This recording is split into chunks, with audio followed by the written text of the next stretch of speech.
تعالی اعوذ باللہ من الشیطان الرجیم بسم اللہ الرحمن الرحیم وما لکم الا تنفقوا فی سبیل اللہ وللہ میراث السماوات والارض لا یستوی منکم من انفق من قبل الفتح وقاتل اولئک اعظم درجۃ من الذین انفقوا من بعد وقاتلوا وَكُلًّا وَعَدَ اللَّهُ الْحُسْنَى وَاللَّهُ بِمَا تَعْمَلُونَ خَبِيرٌ۔ اور کیا ہو گیا تمہیں کہ تم اللہ کی راہ میں خرچ نہیں کرتے، حالانکہ آسمان اور زمین یہ ساری کی ساری اللہ تبارک و تعالیٰ کی میراث ہے۔ لا یستوی منکم من انفق من قبل الفتح وقاتل، برابر نہیں ہو سکتے وہ لوگ جنہوں نے فتح مکہ سے پہلے خرچہ کیا اور فتح مکہ سے پہلے اللہ کی راہ میں لڑائیاں کرتے رہے۔ اولئک اعظم درجۃ من الذین انفقوا من بعد وقاتلوا، یہ لوگ بڑے عظیم درجہ پر فائز ہیں ان کے مقابلہ میں جنہوں نے فتح مکہ کے بعد لڑائیاں کی اور خرچہ بھی فتح مکہ کے بعد مال خرچ کیا۔ وَكُلًّا وَعَدَ اللَّهُ الْحُسْنَى، حالانکہ دونوں گروپوں سے ہی اللہ پاک نے بڑا اچھا حسنہ خوبصورت وعدے کیے ہیں، بڑے اچھائی کے، نرمی کے اور خوش آئند وعدے کیے ہیں۔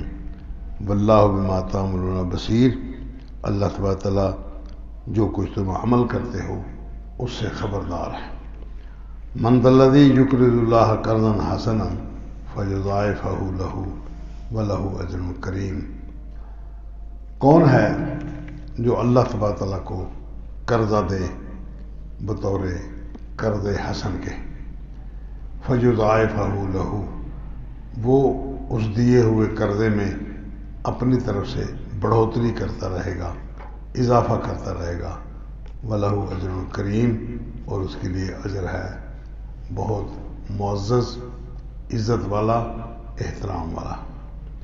یوم تری المؤمنین والمؤمنات، جس دن آپ دیکھیں گے مومن مردوں کو اور مومن عورتوں کو، یسعی نورہم بین ایدیہم، نور ان کے آگے ان کے دائیں طرف دوڑ رہا ہوگا، بشراکم الیوم، آج تمہارے لیے مبارکیں ہیں، خوشخبریاں ہیں جنات کی، تجری من تحتہا الانہار، جن درختوں کے نیچے نہریں جاری ہیں، خالدین فیہا، اس کے اندر وہ ہمیشہ ہمیش رہیں گے، ذالک هو الفوز العظیم، یہ بہت بڑی کامیابی ہے کہ اللہ تبارک تعالیٰ ان کا دیا ہوا مال بھی واپس کرے اور اپنی طرف سے اضافے بھی واپس کرے، اور بڑی عظیم خوشخبری، بڑی عظیم کامیابی ہے۔ بات یہ چل رہی تھی کہ اللہ تبارک تعالیٰ نے قرآن مجید نازل کیا اپنے بندے پر، اس کے اندر احکامات ہیں کھلے کھلے واضح، تاکہ وہ تمہیں اندھیروں سے نور کی طرف لے جائے، جہالت کا اندھیرا اس سے نکال کے علم کی روشنی میں لے آئے، زندگی گزارنے کے رستے کا اندھیرا پتہ ہی نہیں کدھر جانا ہے، اس کتاب کے ذریعے، احکامات کے ذریعے اللہ تبارک تعالیٰ مسلمان کا رستہ متعین کرتا ہے کہ اس کو کس طرف جانا ہے، کون سے راستے پر چل کر اللہ تبارک تعالیٰ کی خوشنودی حاصل کی جا سکتی ہے، اور کون سے راستے پر چل کر راستے میں کنویں، اندھیرا، کھڈے، ٹوئے اور منزل کی دوری، وہ کون سے راستے پر ہے اور آسانی سے منزل تک کیسے پہنچا جا سکتا ہے، یہ ساری کی ساری باتیں اپنے بندے پر اس نے نازل کر کے سمجھا دی، اور پھر ساتھ ہی یہ بھی بتا دیا کہ اللہ تعالیٰ اپنے بندوں کے ساتھ شفقت کرنے والا ہے، مہربانیاں کرنے والا ہے۔ آپ اللہ تبارک تعالیٰ کے بارے میں یہ یقینی طور پر سمجھیں کہ اللہ تبارک تعالیٰ بندے کے ساتھ نرمی کرتا ہے، شفقت کرتا ہے۔ نبی اکرم صلی اللہ علیہ وسلم نے واضح طور پر حکم ارشاد فرما دیا کہ کوئی بندہ کھانا کھانے کے بعد اپنے ہاتھ کو، اپنے منہ کو صاف کرے، ایسے ہی لتھڑے ہوئے ہاتھوں کے ساتھ وہ سو نہ جائے۔ اگر کہیں ہاتھ اس کے گوشت کا اس پر اثر آ جائے، گھی کا اثر اس کے اوپر آ جائے اور ہاتھ منہ دھوئے بغیر وہ بندہ کھانا کھا کے اسی طرح سو جائے اور اس کو سوتے میں کوئی موذی جانور ڈس لے، تو وہ محمد کریم صلی اللہ علیہ وسلم پر الزام نہ لگائے، میرا اس میں کوئی قصور نہیں، میں تمہیں ہر وہ بات بتا چکا جو بات آپ کے لیے خیر و برکت کا ذریعہ ہے، دنیا کی باتیں اور اسی طرح آخرت کی باتیں بھی سب کچھ بتا چکے۔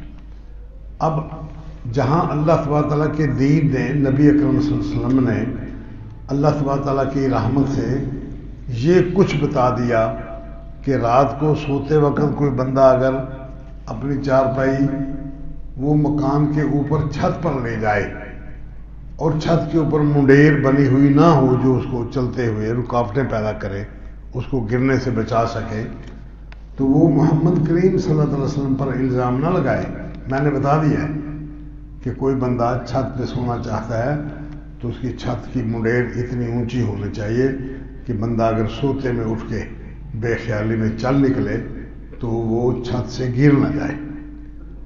اب آپ اندازہ کریں کہ جو دین وہ بندے کی جان کی حفاظت تک کے طریقہ ہائے کار بتاتا ہے، وہ بندے کو جہنم سے نکلنے کے، جہنم سے بچنے کے طریقے نہ بتائے گا، ضرور بتائے گا، اور اس نے بتائے ہیں۔ یہ کمزوری ہماری ہے کہ ہم ان باتوں کی طرف توجہ نہیں کرتے اور اپنے آپ کو پابند کر کے اللہ تبارک تعالیٰ کے رسول صلی اللہ علیہ وسلم کے احکامات کے مطابق رات دن سونا جاگنا، گھر میں آنا جانا، کاروبار کرنا، سودا لینا سودا دینا، ان اصولوں کے مطابق نہیں کرتے، مفاد اپنا ذاتی طور پر وہ درمیان میں حائل ہو جاتا ہے۔ اللہ تبارک تعالیٰ کے احکامات واضح واضح، اللہ کے رسول صلی اللہ علیہ وسلم کے احکامات واضح واضح وہ معلوم ہیں، لیکن بندہ اپنے مفادات کی خاطر لالچ میں آ کر ان چیزوں کو الگ کر کے نقصان اٹھا لے۔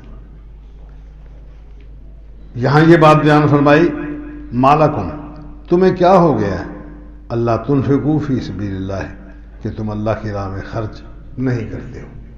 کیوں نہیں کرتے ہو؟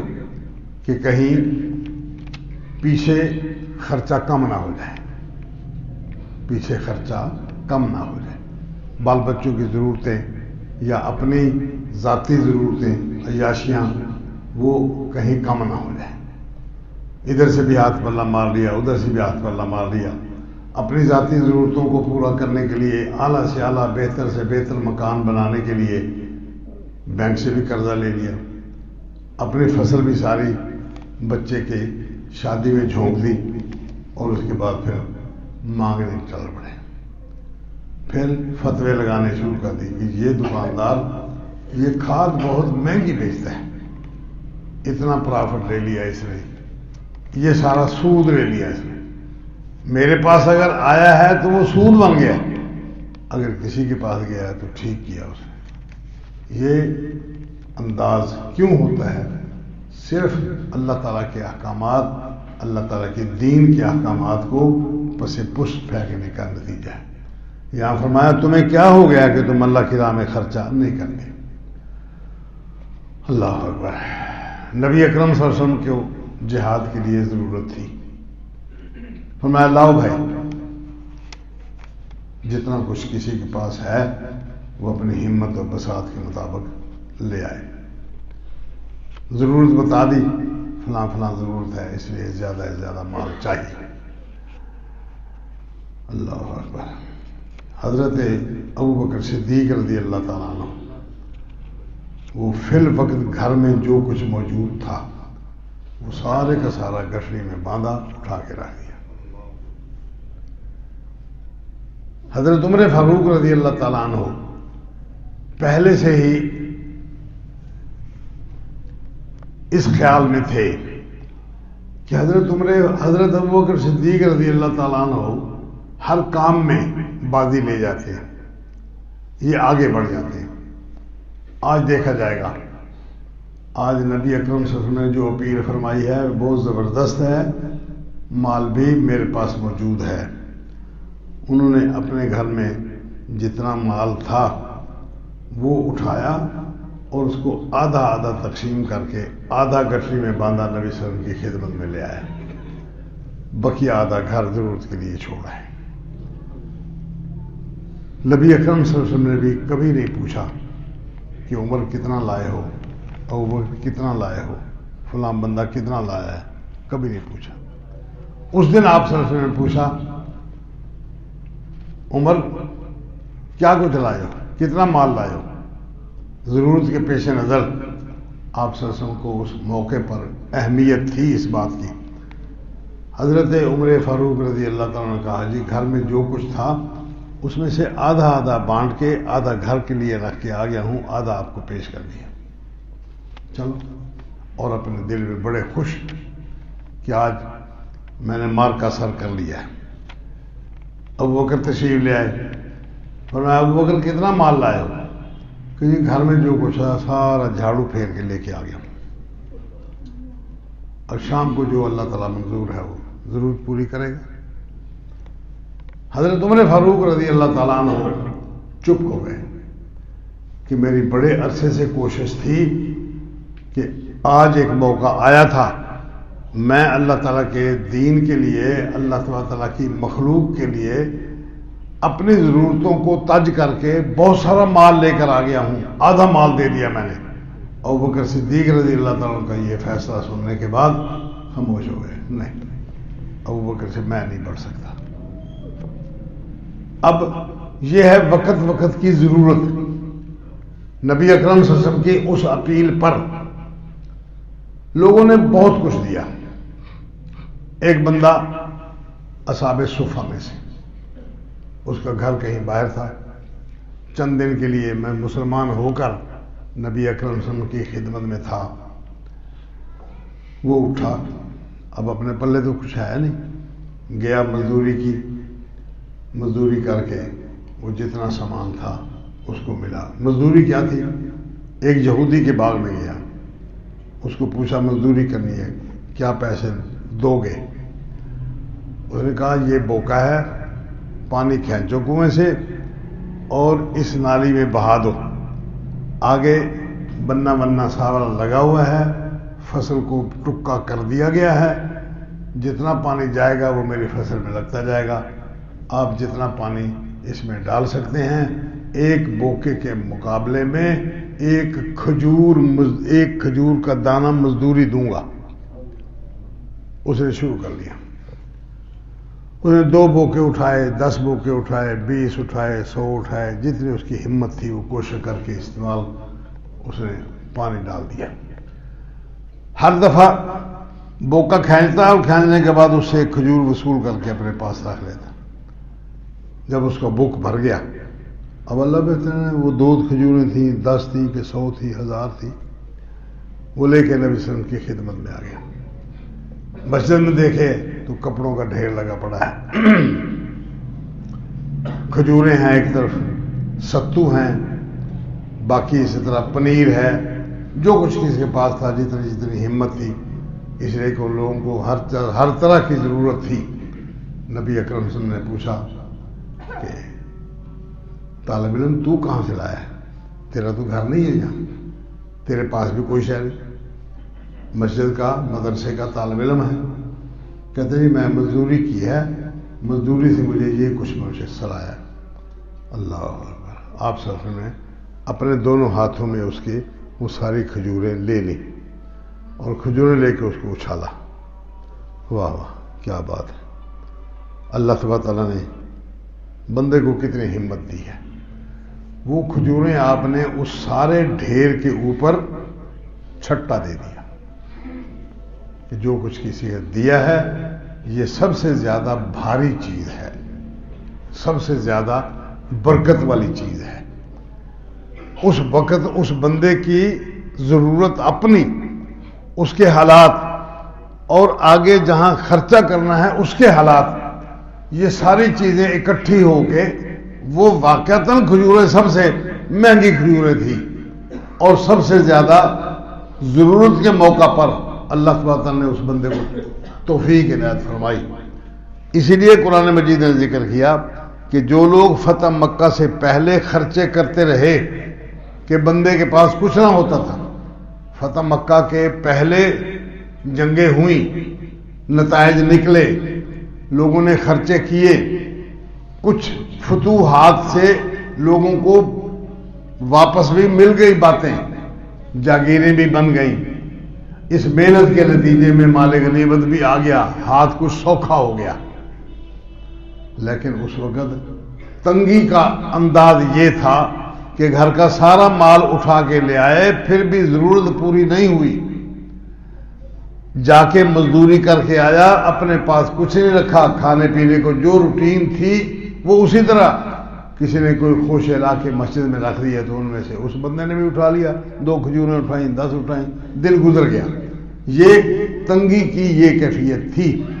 فرمایا جو لوگ خرچہ فتح مکہ سے پہلے کرتے رہے، جو فتح مکہ سے پہلے لڑائیاں کرتے رہے، اپنی کمزوری، مالی جسمانی کمزوری کے باوجود انہوں نے جتنا خرچہ کیا ہے وہ خرچہ ان لوگوں سے کہیں زیادہ ہے جو فتح مکہ کے بعد جب فتوحات ہو گئی اور ہاتھ کے اندر وسعت آ گئی، مال کے اندر اپنے اپنے پاس وسعت ہو گئی. اب جو خرچہ کرنے والے لوگ ہیں ان کے پاس خرچہ زیادہ ہے، یہ اس میں سے جتنا دیں گے یہ بہرحال کم ہے.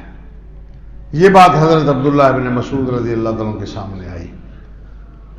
انہوں نے کہا کہ ہم اس وقت بھی خرچہ کرتے رہے جب اسلام کو ضرورت تھی، نبی اکرم صلی اللہ علیہ وسلم کو ضرورت تھی اور زیادہ مجبوریاں تھیں.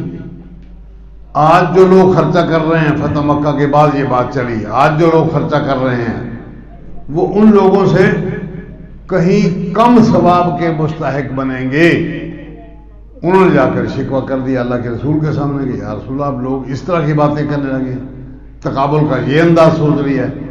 قرآن مجید کی یہ آیت اترائی کہ جن لوگوں نے فتح مکہ سے پہلے خرچہ کیا ہے وہ اعظم درجہ، وہ بہت عظیم درجے والے ہیں. جو بعد میں خرچہ کرنے والے ہیں اگرچہ ان کو اچھائی کا وعدہ دیا گیا ہے کہ ان کے ساتھ بھی بھلائی کی جائے گی، نیکی کی جائے گی، اللہ کی طرف سے ان پر بھی احسان کیا جائے گا، لیکن دونوں میں فرق بہرحال ہے. قرآن مجید نے جب یہ آیت نازل فرمائی تو نبی اکرم نے مزید اس کی وضاحت کرتے ہوئے ایک اور بات ارشاد فرمائی. فرمایا آپ لوگ میرے صحابہ کے اندر اپنے طور پر یہ تقابل نہ کیا کریں کہ میں نے زیادہ خرچہ کیا کہ فلاں نے زیادہ خرچہ کیا. اللہ پاک نے خود فیصلہ کر دیا تم میرے صحابہ میں یہ تقابل یوں نہ کیا کرو. میں یہ بات آپ کو بتا رہا ہوں کہ جب اسلام میں پریشانی تھی، مسلمانوں کے پاس مال کم تھا، ہر بندہ اپنے اپنے طور پر گھر کا خرچہ پورا کرتا تھا، ادھر سے کتنے ہی سارے مہاجرین آ گئے، ان مہاجرین کا خرچہ بھی ان کے اوپر بوجھ بن گیا، پھر بھی وہ ان لوگوں کو سنبھالتے رہے اور ادھر اللہ کی راہ میں بھی خرچہ کرتے رہے. فرمایا کوئی بندہ اگر احد پہاڑ کے جتنا بھی سونا خرچ کر دے، احد پہاڑ کے جتنا بھی سونا خرچ کر دے، میرے صحابہ میں سے جس نے صرف 2.5 کلو کھجوریں خرچہ کی ہیں، وہ احد پہاڑ کے سونا خرچ کرنے کے بدلے میں 1 ٹوپا کھجوروں کا دینے والا بندہ وہ 1 ٹوپے کے اجر و ثواب تک نہیں پہنچ سکتا.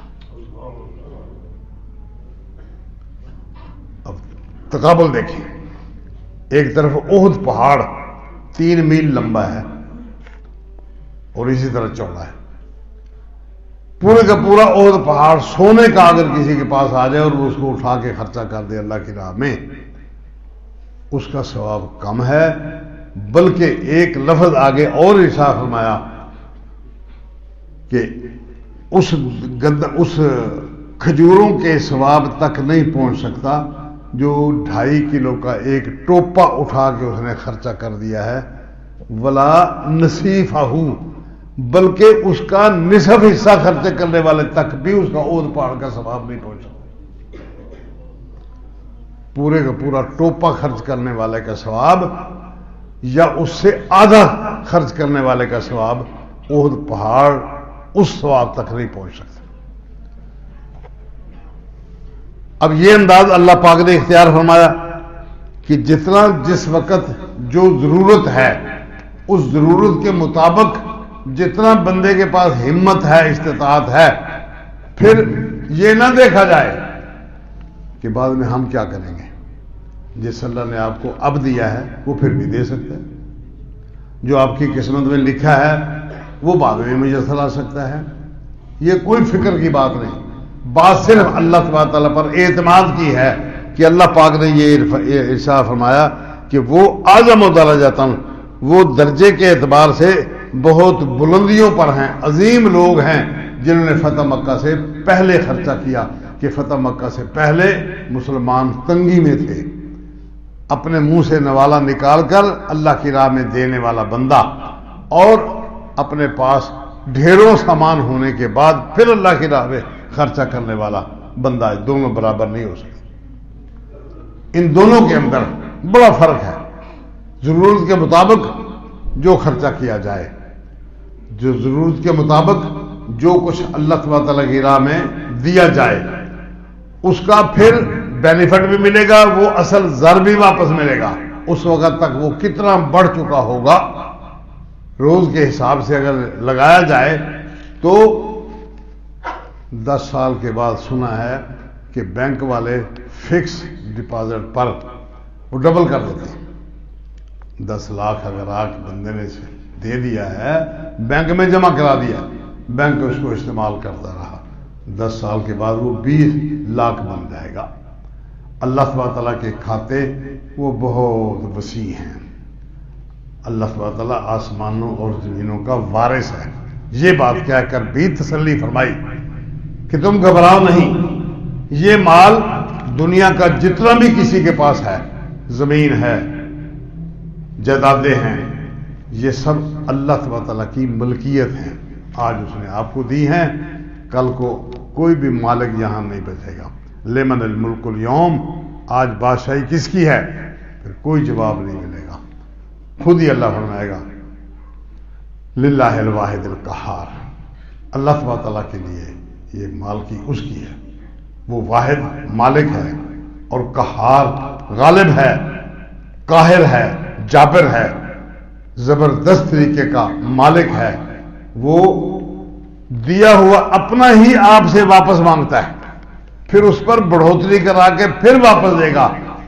ان اللہ اشترى من المؤمنین انفسهم واموالهم بان لهم الجنہ، اللہ تبارک تعالیٰ نے مومنین سے مال خرید کر لیا ہے، اس کی جان بھی قیمتاً واپس لے لی ہے۔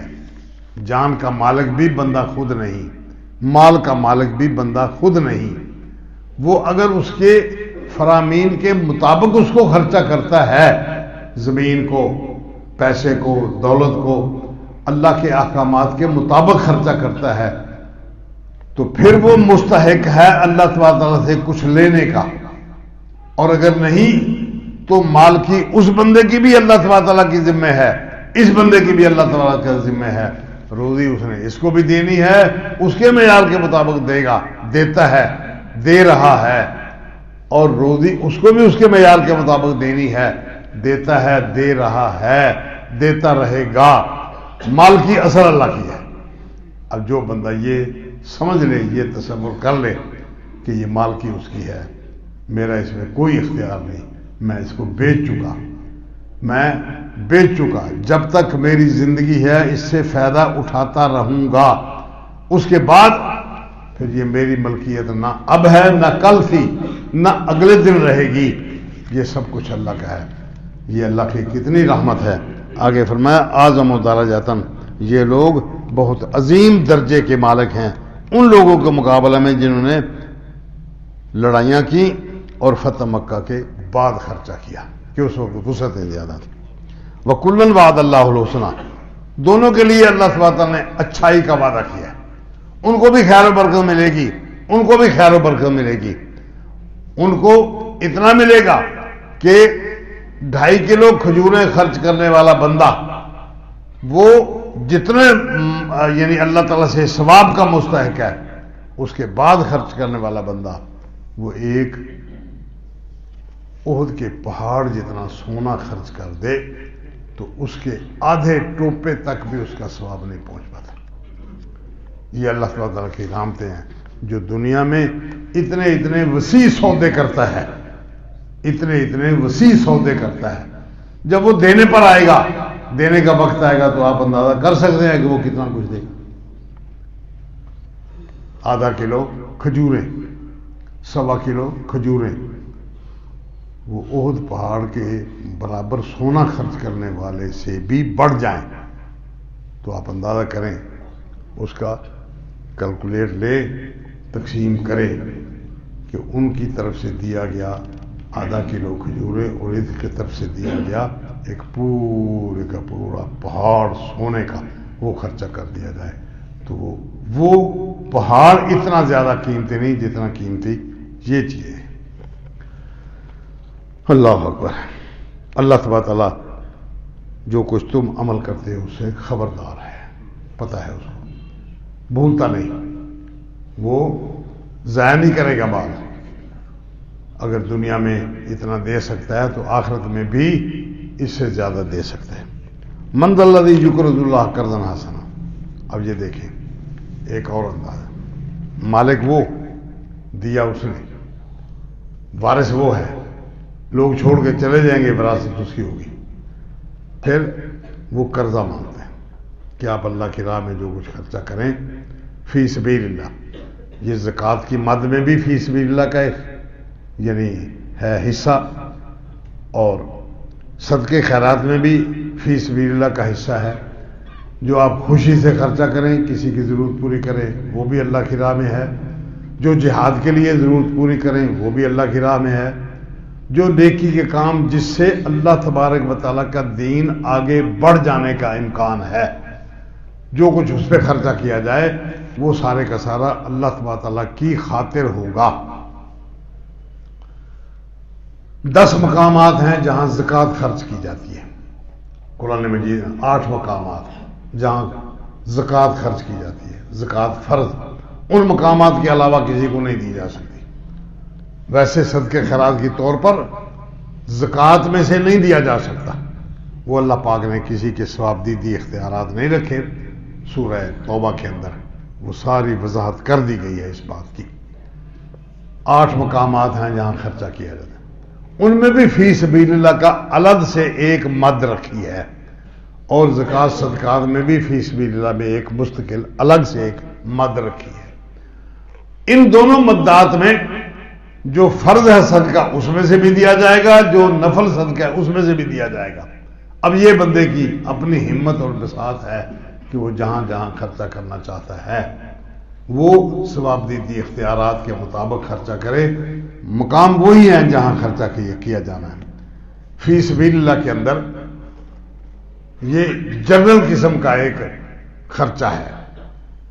حکومتیں اگر اسلامی ہیں وہ زکوٰۃ وصول کرتی ہیں تو زکوٰۃ کے مد میں حکومت کی ذمہ داری ہے، وہ پل بنانا چاہتی ہے بنائے، سڑکیں بنانا چاہتی ہے بنائے، لوگوں کے لیے کھیل کود کے لیے میدان بنانا چاہتی ہے بنائے، یہ سبھی اسی کھاتے میں آئیں۔ مساجد بنانا چاہتی ہے بنائے، پھر اس میں سے مدارس ہیں وہ بنائے، یتیم فقیر غرباء کو دے، یہ سب جنرل خرچہ ہے فی سبیل اللہ۔ اس کے بدلے میں کچھ نہیں لیا جائے گا، کسی سے اس کے بدلے میں بیگار نہیں لی جائے گی کسی کو اس کے بدلے میں تانا نہیں دیا جائے گا.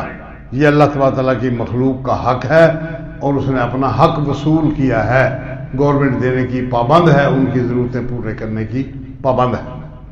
بی بی عائشہ رضی اللہ تعالیٰ عنہ کی خدمت میں ایک بندہ آیا, اس نے آگے کچھ مسائل پوچھے. بی بی صاحبہ نے بتائے. آپ رضی اللہ تعالیٰ عنہ اپنے حجرے میں بیٹھی تھی. وہ کھڑکی جو مسجد کی طرف کھلتی ہے, روضۃ من ریاض الجنہ کی طرف, وہاں باہر بیٹھے وہ بندہ مسئلے پوچھ رہا ہے. مسئلے پوچھنے کے بعد بی بی صاحبہ نے ارشاد فرمایا کہ تو کون ہے, کہاں سے آیا؟ اس نے کہا جی میں مصر سے آیا ہوں. بی بی صاحبہ نے ارشاد فرمایا کہ تمہارا وہ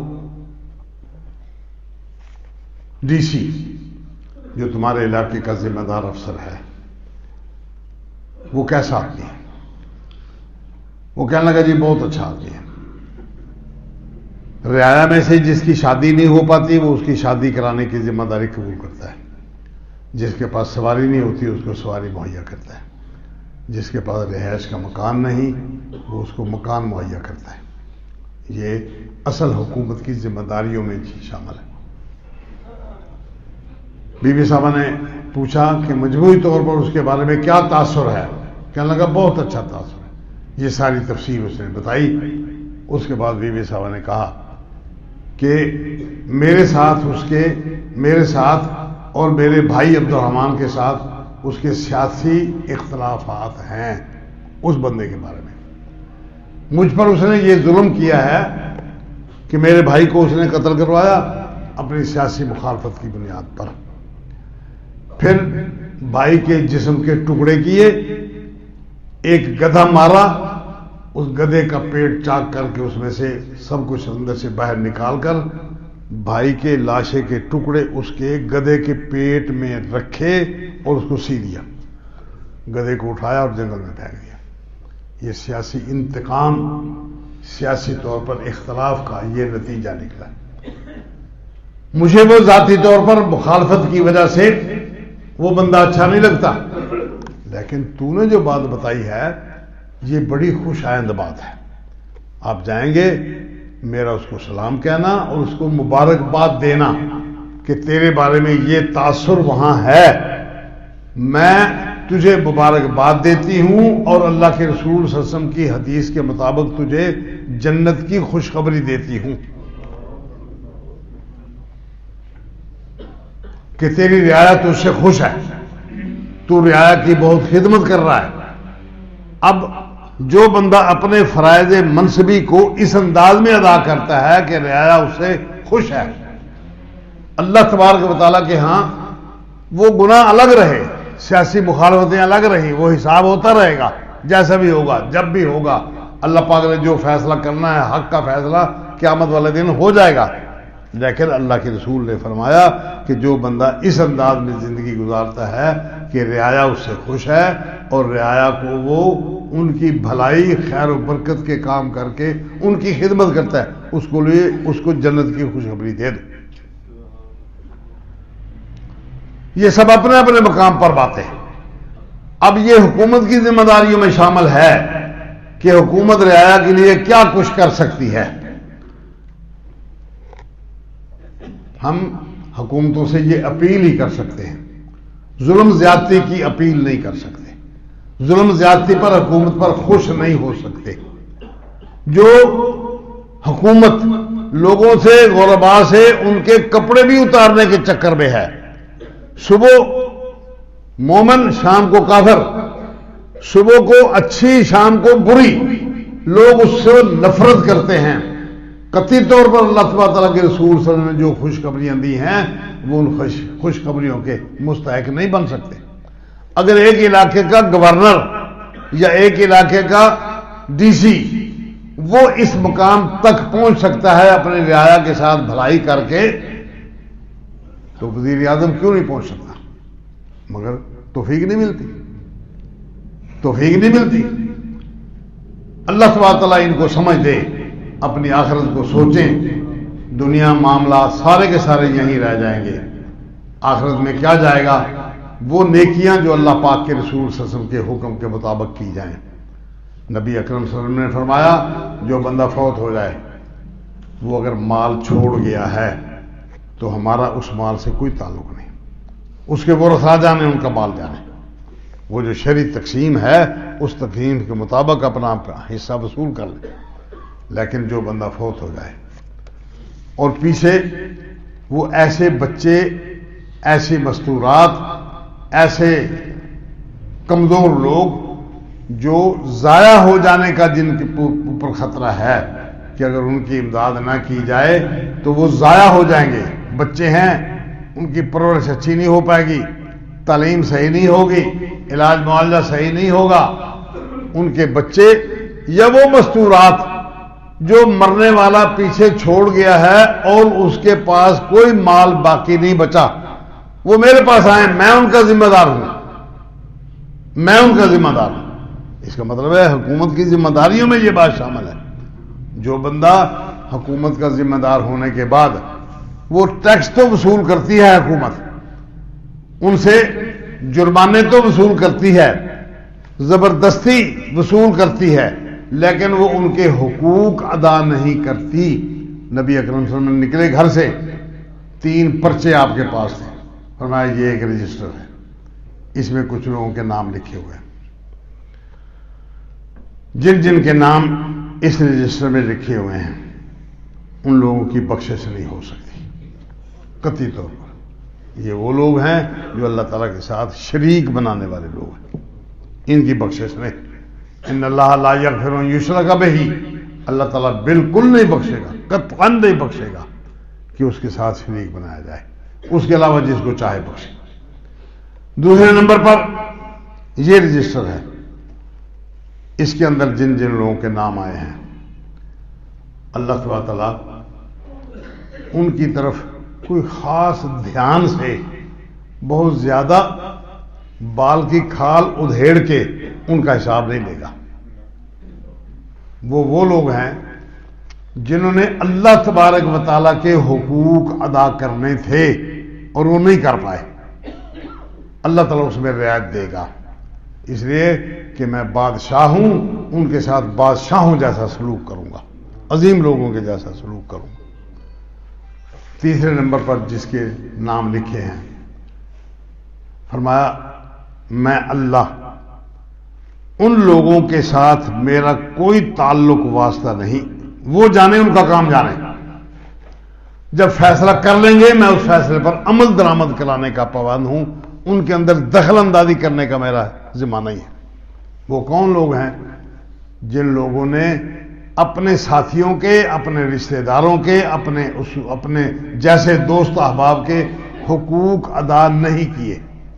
کسی سے قرضہ لیا نہیں دیا، کسی کا حق تھا زبردستی اس کو چھین کے کھا گیا، کسی کے ساتھ زیادتی کی، اس کے حقوق ادا نہیں کیے، میرا اس سے کوئی تعلق، تم جانو تمہارا کام جانے، تم جس طرح فیصلہ کر لو گے، کوئی بندہ کسی کو معاف کر دے گا تو ٹھیک، معافی مل جائے گی، اگر نہیں تو میں اس کے بدلے میں اس کے سارے کے سارے اعمال، آدھے اعمال، چوتھا حصہ، جتنا اس کی ضرورت پوری ہو جائے گی، میں وہ سارے کے سارے نیکیوں کے اعمال اٹھا کے اس کو دے دوں گا جس کا حق ہے، اور بقیہ کھاتے میں نہ۔ اگر سارے اعمال لینے کے بعد بھی اس کا حق پورا نہیں ہوا تو پھر اس مظلوم کی برائیاں اٹھا کے اس کے کھاتے میں ڈال دوں گا، جل جا، اس کے بدلے میں تو سزا حاصل کرتا رہے۔ اب جو کسی کا جی چاہے وہ کرتا رہے، باتیں کھلی کھلی ہیں، کوئی اس کے اندر الجھاؤ نہیں۔ فرمایا کون ہے بندہ جو اللہ تعالیٰ کو قرض ادا کرے اور قرض حسن ادا کرے، اس کے بدلے میں وہ دنیا میں اگر وسعت ظرفی کے ساتھ ثبوت دینا چاہتا ہے تو اللہ تعالیٰ اس کے ساتھ اسی طرح کا سلوک کرے گا، اور جو دنیا میں ہی چاہتا ہے تو ہم اس کو دنیا میں بھی دے سکتے ہیں۔ من کان یرید العاجلۃ عجلنا لہ فیہا، جو بندہ نیکی کرنے کے بعد چاہتا ہے کہ مجھے اس کا بدلہ دنیا میں دے دیا جائے، ہم اس کو اس کا بدلہ دنیا میں دے دیتے ہیں، لیکن آخرت میں اس کو کچھ نہیں ملے گا۔ جو چاہتا ہے کہ آخرت میں بدلہ ملے، وسعی لہا سعیہا، اور وہ آخرت کے لیے کوشش کرتا رہا، پھر اولئک کان سعیہم مشکورا، ان کی کوشش محنت کا شکریہ ادا کیا جائے گا اور ان کو وہ کچھ دیا جائے گا قرض حسن کے بدلے میں، فیضاعفہ لہ، وہ اس کو بڑھائے گا، اس میں بڑھوتری کرے گا، اضافہ کرتا رہے گا، وَلَهُ أَجْرٌ کریم، اور اس کے لیے بہت عزت احترام کا اجر و ثواب اس کو ملے گا۔ یوم تری المؤمنین، یہ اس دن کی بات ہے جب آپ دیکھیں گے کہ مومن لوگ، مومن مرد جو اللہ پر ایمان رکھتے ہیں، فرشتوں پر ایمان رکھتے ہیں، انبیاء پر ایمان رکھتے ہیں، کتابوں پر ایمان رکھتے ہیں، ہر دور کے نبی پر اس دور کے لوگوں نے ایمان قبول کیا، اس پر اتری ہوئی کتاب کو انہوں نے اپنا دستور زندگی بنایا، اسی مطابق وہ زندگی گزارتے رہے، نبی اکرم صلی اللہ علیہ وسلم پر جو قرآن مجید نازل کیا اسی کو انہوں نے فالو کیا، اور ساتھ ہی اس کے اللہ کے رسول صلی اللہ علیہ وسلم کے آئی ہوئی ہدایات وہ بھی قبول کر لی، اس نے اپنے آپ کو اللہ کے رسول صلی اللہ علیہ وسلم کی ہدایات کے مطابق اس نے سر جھکا لیا، سلنڈر ہو گیا، فَيُضَاعِفَهُ لَهُ، اس کے لیے بڑھوتری کرے گا اللہ تعالیٰ، اور اس کے لیے اجر کریم ہے۔ وہ کیسا اجر ہے؟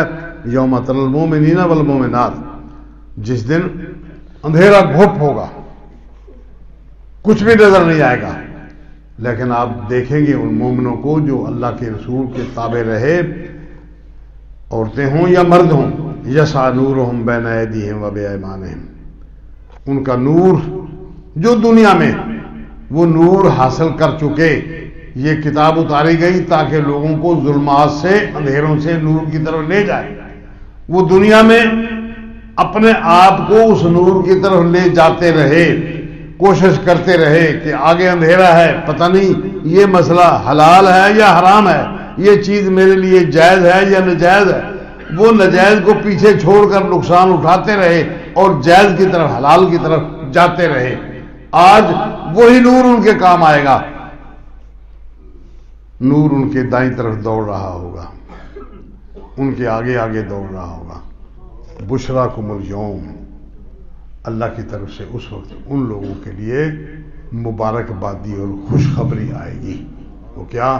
تمہارے لیے آج مبارک ہے، خوشخبری ہے، جنات باغات کی صورت میں، تجری من تحتہا الانہار، جس کے نیچے نہریں جاری ہیں، درختوں کے نیچے پانی وافر موجود ہے۔ نبی اکرم صلی اللہ علیہ وسلم معراج پر تشریف لے گئے، واپس آئے، لوگوں نے پوچھا کہ آپ نے وہاں کیا دیکھا؟ آپ نے ڈھیر ساری چیزیں بتائیں، ایک چیز بطور خاص ذکر فرمائی کہ میں نے دیکھا نہران جاریان، کہ وہاں عرش کے اوپر دو نہریں جاری ہیں، نہران جاریان، نہران باطنان و نہران ظاہران، دو نہریں اوپن، دو نہریں پردے میں چھپی ہوئی نکلتی، وہاں منبع وہاں ہے عرش پر، وہ دو نہریں چل رہی ہیں، وہ اوپن ہیں، دجلہ اور فرات، یہ دنیا میں بہتی ہیں، ان کا منبع وہاں ہے، دو نہریں وہ پوشیدہ ہیں، اوپر سے ڈھانپی ہوئی ہیں، پردے میں ہیں، وہ ہیں جنت کی نہریں جو کبھی خشک نہیں ہوں گی، جو کبھی خشک نہیں ہوں گی۔ ان نہروں کے اندر بندے کے اپنے اعمال، لوگوں کے اپنے کردار، ظہر الفساد فی البر والبحر بما کسبت ایدی الناس، سمندر میں، خشکی میں فساد ہی فساد برپا ہو چکا ہے، بدلہ ہے اس چیز کا جو لوگ کر رہے ہیں، لوگوں کے کالے کرتوت، فرائض کی بھول گئے، ذمہ داریاں ہیں بھول گئے، اللہ کا دین بھول گئے، آخرت بھول گئے، دنیا اور وہ بھی صرف پیسہ یاد رہا، نہ اس پیسے کے حاصل کرنے کے لیے کوئی اصول، کوئی قاعدہ یاد رہا، نہ جائز ناجائز کا کوئی احساس رکھا گیا، حلال اور حرام کا امتیاز نہیں رکھا گیا، وہ بس صرف پیسہ چاہیے۔ جن لوگوں کا یہ حال رہا ان کی وجہ سے دنیا میں فساد برپا ہو گیا، سمندر میں بھی فساد، خشکی میں بھی فساد۔ یہاں فرمایا کہ ان کے نہریں جاری ہیں، خالدین فیہا ابد الاباد، ہمیشہ ہمیش کے لیے وہ اس کے اندر رہیں گے۔ ذالک هو الفوز العظیم، یہ کامیابی ہے العظیم، بہت بڑی کامیابی۔ عظیم ہمارے نزدیک ہاتھی عظیم الجثہ جانور ہے، بہت اس کا جسم ہمارے مقابلہ میں بڑا عظیم ہے۔ 100 منزلہ عمارت ہم دیکھیں تو کہیں گے بہت بڑی عمارت ہے، بڑی عظیم بلڈنگ ہے۔ اللہ تبارک تعالیٰ نے فرمایا کہ ان کے لیے اجر فوز عظیم ہے، کامیابی ہے بہت بڑی۔ جس اللہ کے سامنے پوری دنیا اور دنیا کے اندر جو کچھ ہے وہ ایک مچھر کے پر کے برابر حیثیت نہیں رکھتا، مچھر کے پر کے برابر حیثیت نہیں رکھتا۔ ہمارے ہاں تو ہاتھی بہت عظیم الجثہ جانور ہے، 100 منزلہ عمارت بہت بڑی عمارت ہے، عظیم عمارت ہے۔ اللہ تبارک تعالیٰ کے ہاں یہ عمارتیں، یہ ہاتھی، یہ ہمارے پاس جتنے پہاڑ، جتنی کائنات، اللہ کے ہاں اس کی ویلیو ایک مچھر کے پر جتنا نہیں ہے۔ وہ پر کتنا ہوگا؟ ایک تولے کا ہو جائے گا، ایک ماشے کا ہو جائے گا، رتی کے برابر نہیں۔ آپ اندازہ کریں، اللہ تعالیٰ فرماتا ہے کہ یہ پوری کی پوری دنیا میرے نزدیک مچھر کے پر جتنا حیثیت نہیں رکھتی۔ اگر میرے ہاں اس کی کوئی حیثیت ہوتی تو کافر کو پانی کا گھونٹ نصیب نہ ہوتا، مشرک کو پانی کا گھونٹ نصیب نہ ہوتا۔ اب بندہ شرک بھی کر رہا ہے، قبروں پہ جا کے دیے بھی جلا رہا ہے، قبروں پہ جا کے اللہ کے نام کے جو چڑھاوے بیت اللہ پر چڑھانے تھے وہ قبر پر جا کے چڑھا رہا ہے۔ اللہ کے نام کا چڑھاوا چڑھانا تھا، بکرا، چھترا، اونٹ، گائے، یہ اس نے اللہ کے نام پر دینا تھی، وہ پیر کے نام پر دے رہا ہے۔ اس سے بڑا اور کیا شرک ہوگا؟ ہمارے شرک کو اللہ نے بخشنا نہیں۔ جو بندے ایسا کر رہے ہیں ان کی بخشش قطعی طور پر ناکام ہے، نہیں ہے بخشش۔ اس سب کچھ کو اللہ تبارک و تعالیٰ کے ہاں مچھر کے پر جتنا حیثیت نہیں، لیکن اس کو کھانا بھی اچھا مل رہا ہے، اس کے پاس دولت بھی اچھی ہے، صحت بھی اچھی ہے، بال بچے بھی اچھے ہیں، خوبصورت بھی ہیں، باوقار بھی ہیں، دنیا میں بڑی ان کی عزت بھی ہے، تھانے کچہری میں اس کی او بھگت بھی ہے، لوگ اس کو سب کچھ دینے کے لیے تیار بھی ہیں، جہاں جاتا ہے اس کی ساری باتیں پوری ہو جاتی ہیں۔ یہ اللہ تبارک تعالیٰ کا خاص احسان، وہ صرف اس لیے کہ اس کے پاس آخرت میں ہونا کچھ نہیں، اس کو دے دو دنیا میں تو یہ بھوکا نہ رہے۔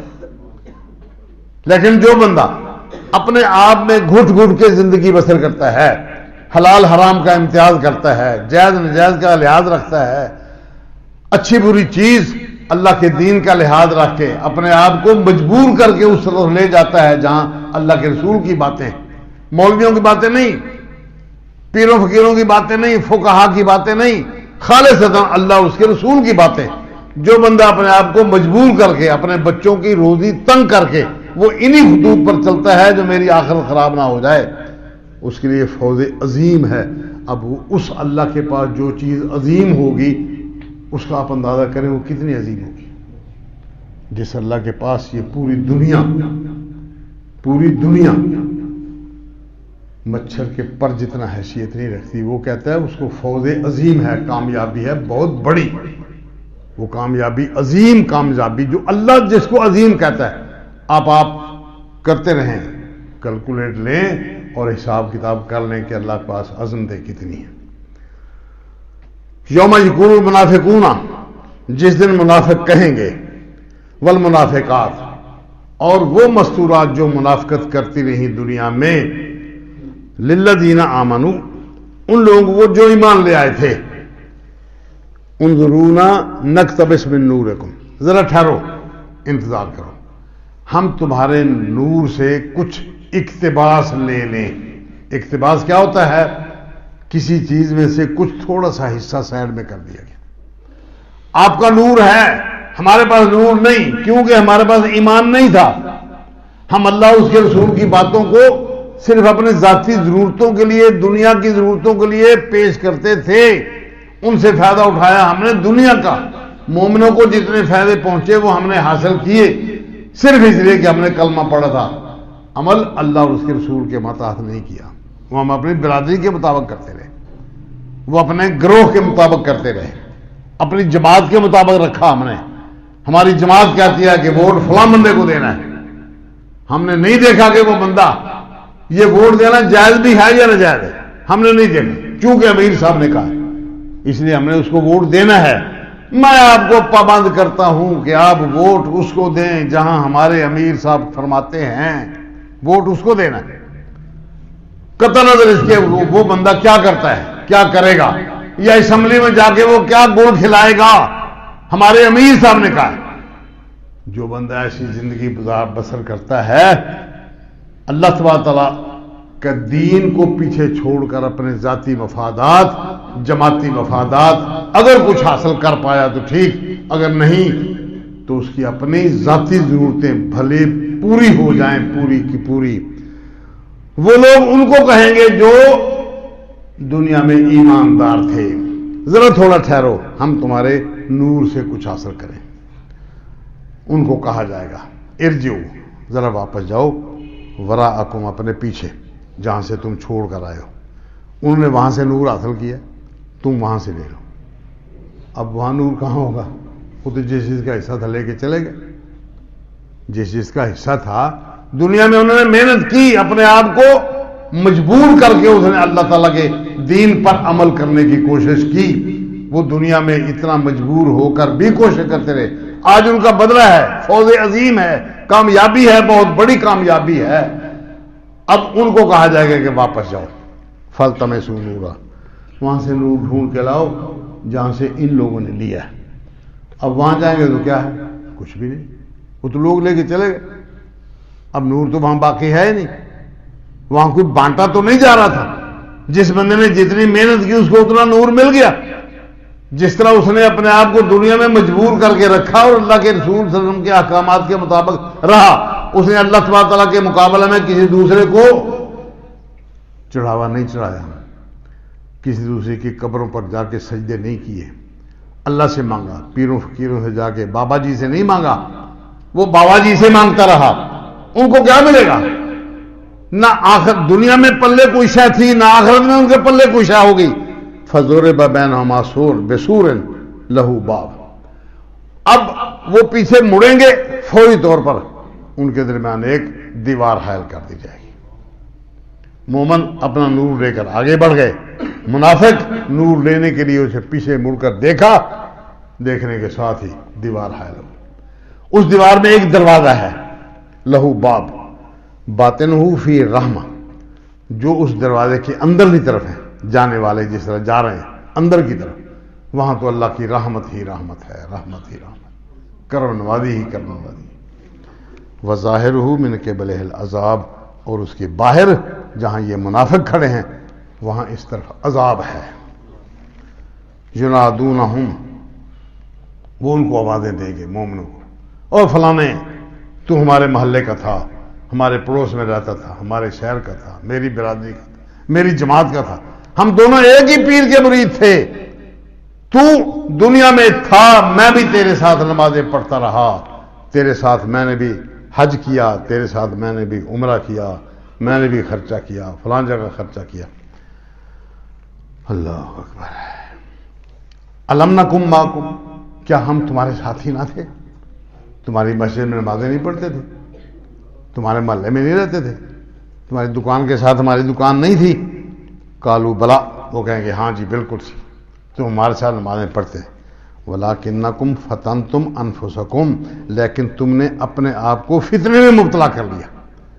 دونوں بیڑیوں پر پاؤں رکھا، وہاں سے کچھ خیرات ملتی تھی، وہاں جا کے بھی چڑھاوے چڑھا کے ان سے کھا لیا، حرام کا مال وہاں بھی کھا لیا.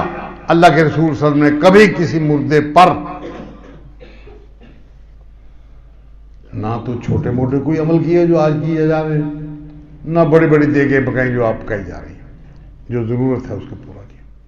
7ویں دن، 10ویں دن، 40ویں دن اب مردے کی اپنی منجی پک جاتی ہے، اس کو اب کھانے کی ضرورت نہیں، لہذا مولوی صاحب کو جمعرات دینے کی ضرورت نہیں. یہ رواج اپنی طرف سے اس کو دین بنا لیا.